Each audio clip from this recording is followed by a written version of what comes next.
The best advice I possibly could have given them, and I gave them, was that how much of this abuse can you really take and how long?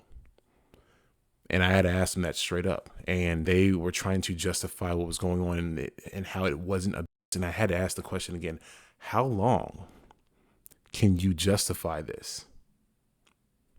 Do you think you truly deserve this? If this was your daughter, if you had a daughter, if this was like, your mother, would you want to see that individual go through the same thing that you're going through with this other individual, your significant other, who claims to love you and love bomb you whenever they do something terrible to you? Every time I try to leave, something keeps pulling me back to.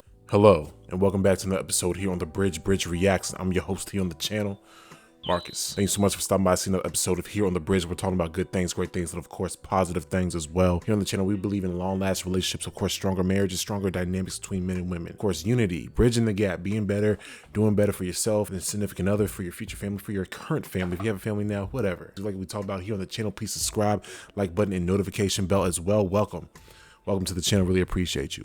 And a big shout out to all the new subscribers, all the individuals who've been in the comment section, liking the videos, checking out the videos. We really appreciate you here on the bridge. We appreciate the support. We appreciate the engagement. When it comes to constructive criticism, we really appreciate that. As long as we're having positive discourse in the comment section, really appreciate it. Feedback is always welcome, but let's not treat it like a war zone. We're not here to say hateful, terrible things just because you saw a video you didn't like.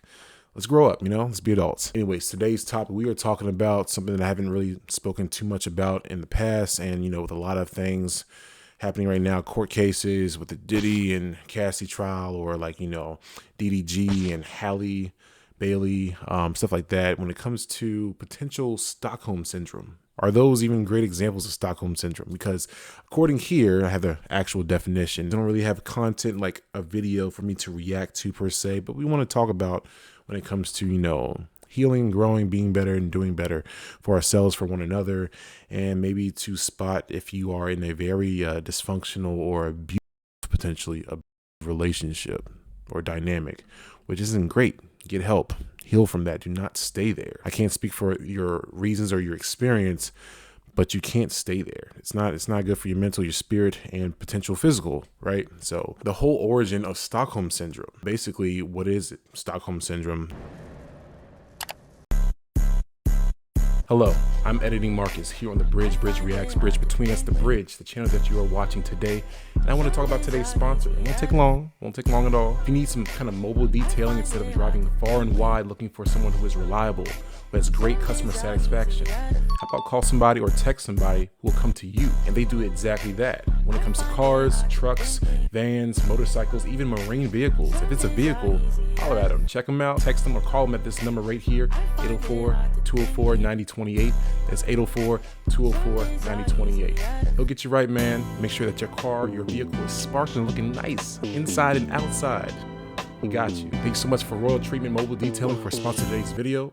Back to the video. The definition of it is a psychological response where hostages or abuse victims develop emotional bonds with their captor or abusers by defending them, which is, it's a huge psychological and mental gymnastics of justifying why you should stay with that person or why this person might still be good for you, even though they are terrible for you and they've done horrible things, said horrible things, treat you like shit, and you still gravitate towards them because of either hopes that they will change, or maybe you had some kind of positive experience with them before in the past. And this doesn't really even have to be like actual relationships between men and women or any kind of like romantic relationship. It could be, between you and your parents, in a platonic way with you and your friends, something like that. You can still have Stockholm syndrome. And the origins of it, back in 1973, there was a bank robbery in Stockholm, Sweden, where hostages were defending their captors that were being held for 6 days, which is wild. I had no idea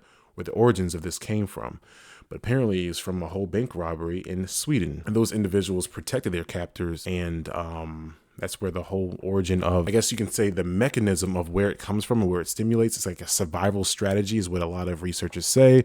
Victims emotionally align with their abusers by coping with a coping mechanism, or as a coping mechanism. In a sense, trauma bonding or a power imbalance, such as intense experiences that can distort perceptions of safety and or affection. And you might disguise whatever treatment you're getting from that individual who is, disrespecting you, abusing you, harming you. Just for whatever reason, your brain is chemically changing it to being something that's a safe place or affection, or you might even feel as though you deserve it for some reason. And here's a message from the Bridge Between Us, Bridge Reacts.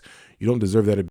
Please get help and get out of that situation if you are in a situation such as Stockholm Syndrome.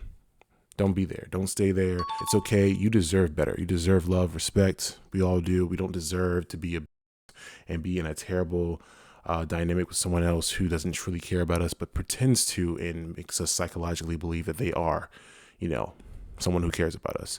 The power imbalance, the abused person is often dependent on the abused financially, emotionally, or even socially, or a combination of the three, something like that. And that is something when it comes to, I guess, like the Cassie and Diddy trial. I've been following a lot of this. I want to make a video on this. I want to wait until everything kind of comes out, and I might make a little, docu-series or something. I might get into like my videographer editing bag, and we'll see what happens there. But that it's complex. So much has come out with the Cassie and Diddy trial. There's evidence and there's testimony saying that, she was a part of it. She was actually on board doing these things, having these men do these things to her and setting up the parties. And she wasn't just a victim. She was someone who is, actually a part of the parties and the freak offs in a sense, right? And then there's other testimony saying that she's this damsel in distress and she was forced to do all this stuff. Like, yes, I believe personally, this is just an opinion. You can tell me in the comment section. It's a little bit of a segue of this video, is that I truly believe something can start a certain way and then things just get too deep as they progress and they get worse and worse. And then you add in the alleged blackmail that he had, video of her doing stuff and he was going to show it to other people. He would give the video to other people and they would show it to her, say, I have it too. And it just made it as if she has to stay this lifestyle and this cycle of abuse. And it's a lot. There's so much to take from that. It's ridiculous. We'll just see the end result of it all. But going back to the video, relevant statistics. So 94% of survivors experience some sort of converse control, a key element in Stockholm Syndrome. This is from the Source National Domestic Violence Hotline. 68% of abuse victims report feeling emotionally dependent on their abusers. And that's from the Journal of Trauma and Dissociation back in 2011. So 68% of these individuals actually just feel an emotional tie to their abuser, which again, it's like a very manipulative, mental, emotional gymnastics that they have calculated in their brain, where it seems as though I need this, even though I don't deserve this. Maybe I do deserve this. Again, you don't. You shouldn't ever want to be in a situation like this. Doesn't matter how amazing this person is or how amazing they were, financially great to you, emotionally, whatever. It doesn't matter. You don't deserve that. 1 in 4 women in the U.S. experience severe intimate partner violence, which includes tactics like isolation threats, gaslighting, and financial control, all tied to conditions that create trauma bonding, which is all part of, Stockholm Syndrome. And that is interesting because I'm not surprised by those statistics. We're not here to bash either side of the fence, men or women. I've said that plenty of times on the channel. We're not here to do that. We're here to, literally bridge the gap, build bridges, not burn them. We're not talking shit about the opposites or about men. We don't do that here. We're just telling the truth, bringing statistics, and having conversations. And for the men who treat the women like this, obviously you're wrong. You're horrible. You need to get help yourself. You can't be treating our ladies like this. You can't be doing that. Like all these little tactics to have these mental abuse and mental violence to these ladies and causing them to want to stick around, and you don't deserve them and they don't deserve that from you or from anybody. It's pretty messed up. We should all know that and denounce that on the channel. Let's be better. Let's do better. Men are supposed to be leading the way. We cannot be doing that with abuse or Stockholm Syndrome, right? Victims often stay with their abusers on an average of 7 attempts before finally leaving the relationship. National Domestic Violence Hotline. And that's alarming when, I think we all know a situation or maybe a loved one, friend, family member who has been in some kind of situation where they keep talking about leaving, but then they don't. And then let's just ask the question for you, the viewer, what else could it be? Is it just psychologically? Is it just an emotional tie? Do you feel as though that individual, maybe some kind of self-hate or just very low confidence in themselves, that they feel like as though they deserve this treatment from somebody, which is sad in itself. You definitely need to go to therapy, understand your self-worth, understand who you are as a person. You are a soul that's here for a reason. You're not here to be abused. Men and women, doesn't matter who you are. You need to love yourself and make sure before anyone else can love you, you need to love yourself. And when you love yourself, odds are everyone you encounter, they're not going to hate you or treat you like this because you wouldn't allow them to. You love yourself, right? Psychological makers of Stockholm Syndrome: gratitude for small kindness amidst abuse, rationalizing or denying abuse. It's gaslighting, pretty messed up thing to do to someone's psyche. Loyalty or defense of the abuser to outsiders. So say, for instance, you're an individual who you're explaining certain instances to, and then the person's like, whoa, that's pretty messed up. And you're like, no, you don't understand, because technically, have you ever heard like something like that? That sounds like a Tyler Perry movie, but like someone's trying to defend their abuser and try to downplay the Stockholm Syndrome, when everyone else who can just see it for what it is like, that doesn't sound like that person really cares about you, you know? Feelings of guilt or betrayal when considering leaving. And that's also messed up. It's very manipulative. Like, oh yeah, you're going to leave? You're going to leave all this? And just telling the other person that and making them feel bad for them, you know, finally loving themselves enough to understand that this is not right. This is wrong. They shouldn't be here. They shouldn't tolerate someone treating them like this. No one should at all. It doesn't matter what you've been through. No one deserves to be treated like this. And I have to say, like, when it comes to Stockholm Syndrome, I guess story time, I've had a friend who actually was a part of some really messed up relationship with another individual. And the best advice I can truly give them, and I remember this like it was yesterday, this was a few years ago, the best advice I possibly could have given them, and I gave them, was that how much of this abuse can you really take, and how long? And I had to ask them that straight up. And they were trying to justify what was going on and how it wasn't abuse. And I had to ask the question again, how long can you justify this?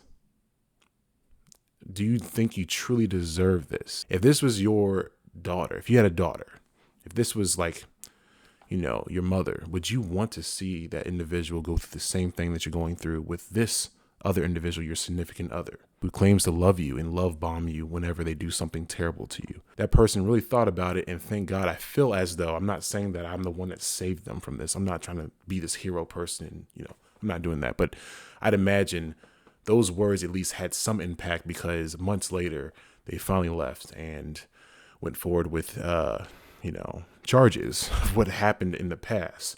Thank God. So just something like that. I think it is up to anyone who is a friend, family member, or acquaintance, whatever. If you hear about this, and you need to speak up and tell this person what you're going through is not right. You don't deserve that. It doesn't matter how down you feel on yourself, or you feel like you don't deserve true love. You feel like you deserve whatever abuse and, you know, mental and emotional, you know, gaslighting the other person is doing to you. You don't deserve that. Everyone needs to step up and at least put it in their ear so they can hear it multiple times and help them leave, and hopefully it doesn't take 7 attempts for them to actually leave and do something about that. Because we need to raise a community, we need to build a community, and we don't need out here doing that. And again, we need to, as men, and it's not just men, women can do this too, to men, let's be honest. But I'm just, you know, we've been talking a lot about women, so let's put a little bit more accountability on men who do this. Let's not do that. Let's make sure that we are treating our women right. If she wants to leave, if she wants to be gone, you gotta let her go. You can't just be over here trying to manipulate and gaslight and obviously someone else in order for them to stay. Because if you were treating them right, if you were handling business, and you know, had a decent soul, they probably would stay anyways. At least hear you out. 9 times out of 10, I don't have that statistic, but I'd imagine so, versus you them and being a horrible monster like Diddy. But tell me your thoughts in the comment section. Let us know what you think about something like this. It's been a while since I've done a video like this, and I want to kind of get back to this, bouncing back between this and, of course, reacting to content and videos. When I drop some more content, it's on the way. But I really appreciate you as the viewer, and I will catch you guys on the next one. Be safe out there. And again, please subscribe, like button, notification bell as well for the channel. Let's build these bridges and not burn them. and let's do better.